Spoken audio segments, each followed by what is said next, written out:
देखने लगा।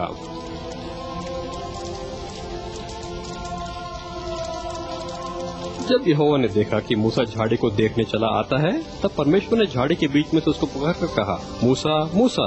तब मूसा ने कहा, मैं यहाँ हूँ। तब परमेश्वर ने कहा, तू पास मत आ और अपने पाँव के जूतियों को निकाल दे, क्योंकि जिस स्थान पर तू खड़ा है वह पवित्र भूमि है। मैं तेरे पिता इब्राहिम का परमेश्वर, इसहाक का परमेश्वर और याकूब का परमेश्वर हूँ। तब मूसा ने अपना मुंह ढांप लिया, क्योंकि वह परमेश्वर से डरता था। फिर परमेश्वर ने कहा कि मैंने अपनी प्रजा के लोग जो मिस्र में हैं उनके दुख को देखा है और उनकी चिल्लाहट को भी सुना है। अब मैं उतर आया हूँ कि उन्हें मिस्रों के वश से छुड़ाऊं और उस देश से निकाल एक ऐसे देश में पहुँचाऊं जहाँ दूध और मधु की धारा बहती है। इसलिए मूसा, मैं तुझे फिरौन राजा के पास भेजता हूँ कि तू इस्राएली प्रजा को मिस्र देश से छुड़ा ले आए। तब मूसा ने परमेश्वर से कहा, मैं कौन हूँ जो फिरौन के पास जाऊं और इस्राएलियों को मिस्र से निकाल लाऊं? जब मैं इस्राएलियों के पास जाकर उनसे ये कहूं कि तुम्हारे पितरों के परमेश्वर ने मुझे भेजा है, तब यदि वे मुझसे ये पूछे कि उसका नाम क्या है, तब मैं उनको क्या बताऊंगा? परमेश्वर ने मूसा से कहा, मैं जो हूँ सो हूँ। तू इस्राएलियों से ये कहना कि जिसका नाम मैं हूँ उसी ने मुझे तुम्हारे पास भेजा है। मूसा ने यहोवा से कहा, मेरे प्रभु, मैं बोलने में निपुण नहीं और मैं तो मुंह और जीभ का भद्दा हूँ। तब यहोवा ने मूसा से कहा, मनुष्य का मुंह किसने बनाया है? क्या यहोवा परमेश्वर ने नहीं? तब यहोवा ने कहा कि तेरा भाई हारून बोलने में बहुत निपुण है। वह तेरी ओर से लोगों से बातचीत किया करेगा और मैं उसके मुख के संग और तेरे मुख के संग होकर जो कुछ तुम्हें करना होगा तुमको सिखाता जाऊंगा। और मैं फिरौन के मन को कठोर कर दूंगा और बहुत से चिन्ह और चमत्कार मिस्र देश में दिखाऊंगा। तो भी फिरौन तुम्हारी ना सुनेगा, पर तुम फिरौन से कहना कि परमेश्वर कहता है, इस्राएल मेरा पुत्र है और पहलौठा पुत्र है, उसको मेरी आराधना के लिए मिस्र की गुलामी से रिहाई दे। यदि तू इस्राएल को जाने न देगा तो मैं तेरे पहलौठों को मार डालूंगा। मूसा और हारून ने यह समाचार फिरौन को बता दिया। यहोवा ये कहता है, मेरे लोगों को मिस्र की गुलामी से रिहा कर कि वे मेरी आराधना कर सकें। फिरौन ने मूसा से पूछा, तेरा परमेश्वर कौन है कि मैं उसकी आज्ञा मानूं?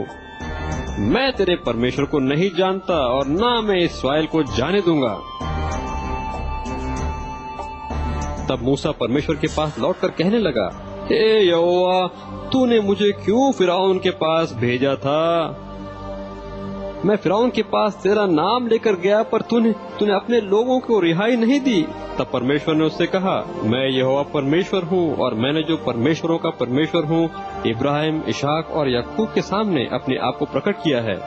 तब यहोवा ने मूसा को समझाया कि वह शीघ्र ही अपने आप को महान परमेश्वर के रूप में मिस्रियों के सामने प्रकट करेगा, जिससे वे सब जान लेंगे कि एक ही सच्चा परमेश्वर है और सब को उसकी आराधना करनी चाहिए, न कि उसकी बनाई चीजों की।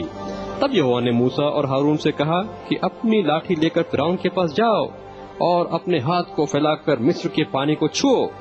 मूसा और हारून ने परमेश्वर की आज्ञा के अनुसार अपनी लाठी को नदी में मारा और नदी का जल लहू बन गया। नील नदी में जो मछलियां थीं वे सब मर गईं और नदी से दुर्गंध आने लगी और मिस्री लोग नदी का पानी पी न सके। तब यहोवा ने फिर मूसा से कहा, फिरौन के पास जाकर कह कि मेरी प्रजा के लोगों को जाने दे, जिससे वे मेरी उपासना करें। यदि तू उन्हें नहीं जाने देगा तो मैं मेंढक भेजकर तेरे सारे देश को नुकसान पहुंचाऊंगा।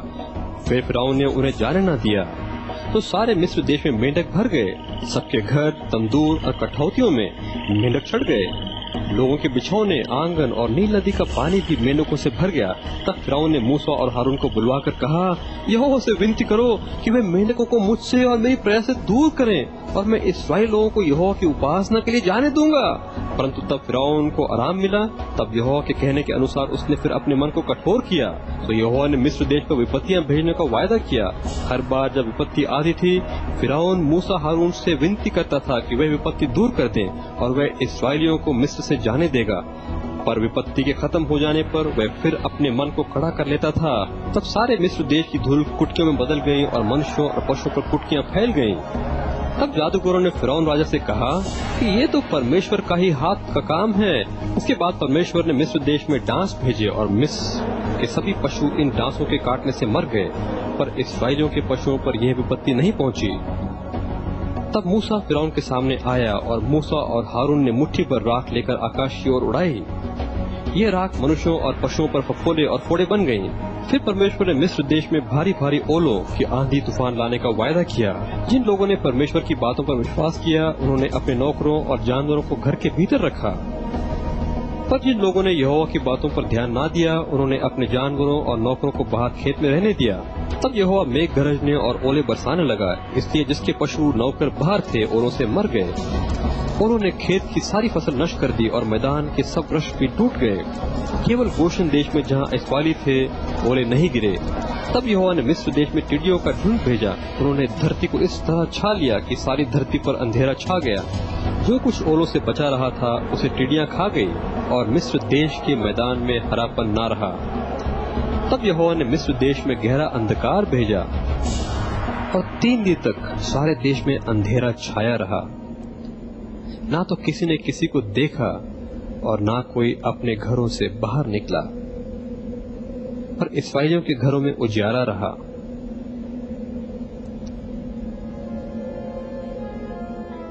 फिरौन ने अपना मन कठोर कर लिया और परमेश्वर के लोगों को जाने न दिया, परंतु मूसा से भी क्रोधित होकर कहा कि मेरे सामने से निकल जा और मुझे अपना मुख न दिखाना। जिस दिन तू मेरा मुख देखेगा उसी दिन तू मारा जाएगा। मूसा ने उससे कहा कि तूने ठीक कहा है, मैं तेरे चेहरे को कभी नहीं देखूंगा। फिर यहोवा ने मूसा से कहा, मैं एक और विपत्ति फिरौन पर डालता हूँ और उसके बाद वह तुम लोगों को जाने देगा। यह विपत्ति बहुत ही हानिकारक होगी। मिस्र के सभी पलौठे, मनुष्य पशुओं तक के पलौठे मर जाएंगे। फिरौन का पलौठा जो गद्दी में बैठने वाला है से लेकर हर दासी के पलौठे वह सभी मर जाएंगे। सारे मिस्र देश में बड़ा हाहाकार मचेगा, यहाँ तक कि उसके समान ना कभी हुआ और ना कभी होगा।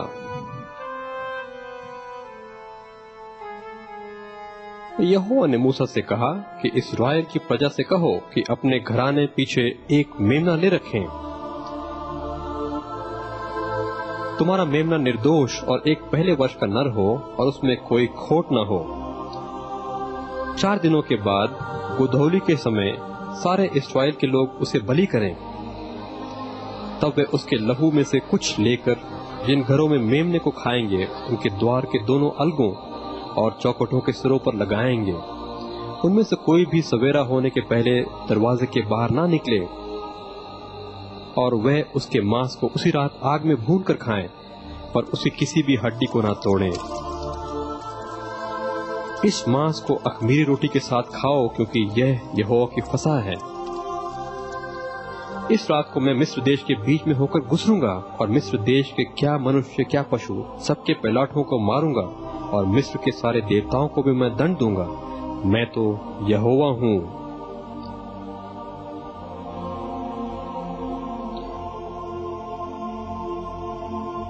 तुम्हारे दरवाजे पर का लहू तुम्हारे लिए बचाव का कारण होगा। जब मैं दरवाजे पर लहू देखूंगा तो यह विपत्ति तुम पर ना पड़ेगी और यह दिन तुम्हें हर साल स्मरण दिलावेगा और तुम यहोवा के लिए अख़मीर रोटी का पर्व मनाया करोगे।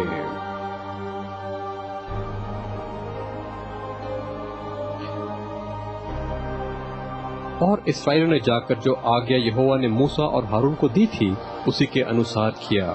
और ऐसा हुआ कि आधी रात को यहोवा ने मिस्र देश में सिंहासन पर विराजने वाले फिरौन से लेकर गड्ढे में पड़े हुए बंधुओं तक सबके पलौठों को वरन पशुओं तक के सब पलौठों को मार डाला। और फिरौन रात को उठ बैठा और उसके सब कर्मचारी वरन सारे मिस्री उठे और मिस्र देश में बड़ा हाहाकार मचा, क्योंकि कोई भी ऐसा घर न था जिसमें कोई मरा न हो। पर जिनके दरवाजों के चौखटों पर मेमने के खून की छाप थी उनके घरों में यह विपत्ति न आई। तब फिरौन ने रात ही रात मूसा और हारून को बुलाकर कहा, तुम इस्राएली समेत मेरी प्रजा से निकल जाओ और अपने कहने के अनुसार जाकर यहोवा की उपासना करो। और मिस्री लोगों ने इस्राएलियों पर दबाव डालकर कहा कि देश से झटपट निकल जाओ, क्योंकि यदि तुम नहीं निकलोगे तो हम लोग सब मर जाएंगे। मिस्रों ने अपने सोने और जवाहरात भी इस्राएलियों को दिए। तब इस्राएली जो लाखों की गिनती में थे अपने पशुओं और बाल बच्चों समेत मिस्र से निकल गए, जैसा कि इब्राहिम से परमेश्वर ने वायदा किया था। इब्राहिम की चौथी पीढ़ी ने गुलामी में से निकलकर भरपूर धन के साथ मिस्र छोड़कर एक जंगल के किनारे डेरा बनाया। इस पीढ़ी को यहोवा ने अपना पहलौठा पुत्र कहा।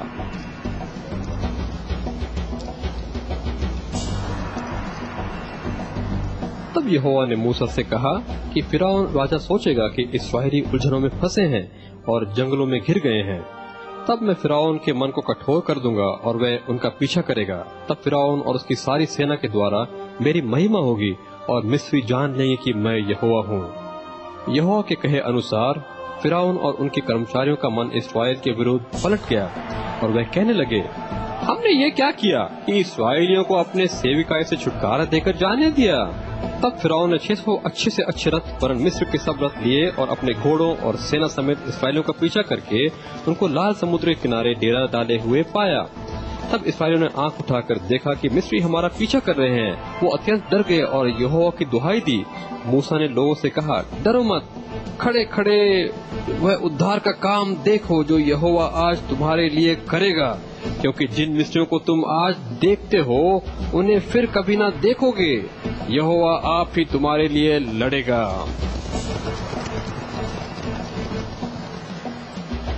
तब यहोवा ने मूसा से कहा, अपनी लाठी उठाकर अपने हाथ समुद्र की ओर बढ़ा और वह 2 भाग हो जाएगा। तब इस्राएली समुद्र के बीच होकर स्थल ही स्थल चले जाएंगे। और मूसा ने अपना हाथ समुद्र के ऊपर बढ़ाया और यहोवा ने रात भर प्रचंड पुरवाई चलवाई और समुद्र को 2 भाग करके जल ऐसा हटा दिया जिससे कि उसके बीच सूखी भूमि हो गई और जल उनके दाहिने और बाएं ओर दीवार का काम देता रहा।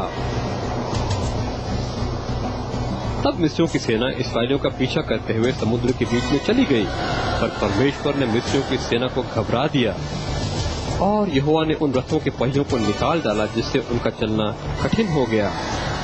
तब मिस्रियों ने आपस में कहा, आओ हम इस्राएलियों के सामने से भाग जावें, क्योंकि यहोवा उनकी ओर से मिस्रियों से युद्ध कर रहा है।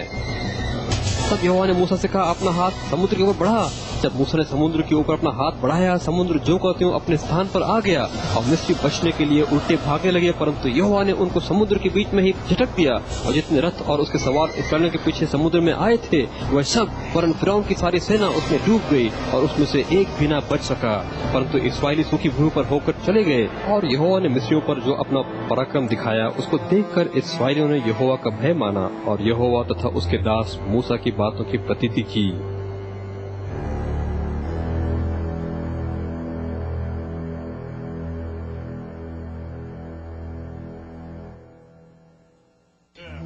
मिस्र देश से निकलने के कुछ ही दिनों बाद इस्राएलियों की सारी मंडली मूसा और हारून के विरुद्ध बातें करने लगी और कहने लगी, तू हमें जंगल से ले आया है जहाँ ना तो पानी और ना भोजन है, हम तो यहाँ भूखे मर जाएंगे। यहोवा ने उनकी पुकार को सुनकर उनके लिए पानी का प्रबंध किया और ये भी कहा, देखो मैं तुम्हारे लिए आकाश से भोजन वस्तु बरसाऊंगा और लोग रोज सवेरे बाहर जाकर प्रतिदिन का भोजन इकट्ठा करेंगे। और उस भोजन वस्तु का नाम उन्होंने मन्ना रखा। इस्राएली प्रजा ने फिर पहाड़ के आसपास सीन के मरुस्थान के पास अपने डेरे खड़े किए।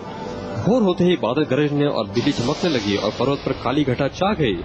फिर नरसिंगे का बड़ा भारी शब्द हुआ और छावनी में जितने लोग थे सब कांप उठे। यहोवा आग में होकर सीने पर्वत पर उतरा और समस्त पर्वत कांप उठा। तब परमेश्वर ने मूसा को पर्वत की चोटी पर बुलाकर उससे ये वचन कहे, मैं तेरा परमेश्वर यहोवा हूँ जो तुझे दास्तव के घर अर्थात मिस्र देश से निकाल लाया हूँ। जैसे यहोवा बोलता था वह उन 10 आज्ञाओं को पत्थर की पट्टियों पर भी लिखता गया। तू मुझे छोड़ दूसरों को ईश्वर करके ना मानना। तू अपने लिए कोई मूर्ति खोद कर ना बनाना, ना उसकी सेवा करना।